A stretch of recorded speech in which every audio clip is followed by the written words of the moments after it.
Na chese KOFI ho, menhia fi ho. You know what kind from an article at the 4th Estate Post 2 here. Title of that article: Full details: illegal mining spree on Mensia-linked concession. Do you know what ADOMA conveniently left out of that article? No, me was that same article no ha. Yen kai article. Article ni yen ko party na ADOMA kai no. E wo hefa. Who owns Bodukwan Holding?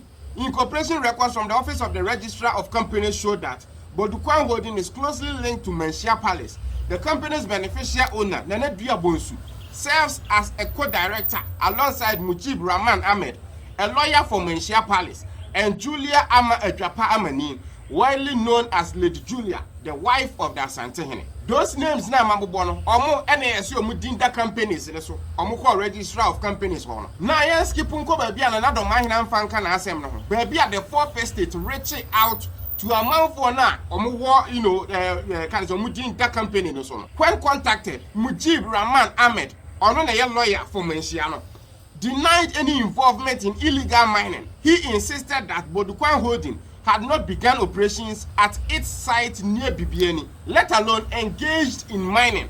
This was before the ASANTE HENE's recent public remarks about the invasion of illegal miners on the concession. Now, baby, I'm going to this lawyer in here.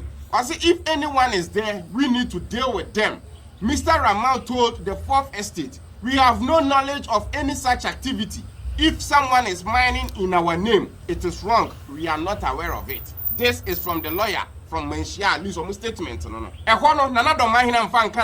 Because in favor some of person can. And even before this 4th Estate article, now no one can say OTUMFUO Ababeka say a man for being made to GALAMSEY or more credit deal run on a concession. Articles are there. Now here is the crazy part. Timeline a idea here. Date ya DBS no a hiankasa. The 4th Estate article ADOMA Eddie making a point no. Omu post to sa article no on 6 March 2025. OTUMFUO no ankasa ba bonten beka say illegal miners Eddie deal run on a concession no. That date no was 14 February 2025. Kofi Adoma ngweni ye shutu no nanim no. And no happen on 20th December 2024. And a black of figure, Nana Benetruba, the first video about the year the chairman for the same now to Niku or the man. Or yes, a video on 18th January 2025. He was shot in the face. Indeed, ADOMA see the whole black of 15-year propaganda. And yes, and Kasadi Nisi, which in this case is so OTUMFUO to GALAMSEY. And Sana did they know a mother propaganda, and say you should to black of you and a name, according to you and Yanokran. And no more about the fact is so OTUMFUO to GALAMSEY. So, but how did there be propaganda? Ni can happen, and Sana the crocodile home propaganda, their cover and Sana no Kurampukus. In which word Nasadi is making sense? Propaganda. Yeah, that coming in a yes, scary, ni say. ADOMA a high court judge. Our judge a month based on facts and evidence.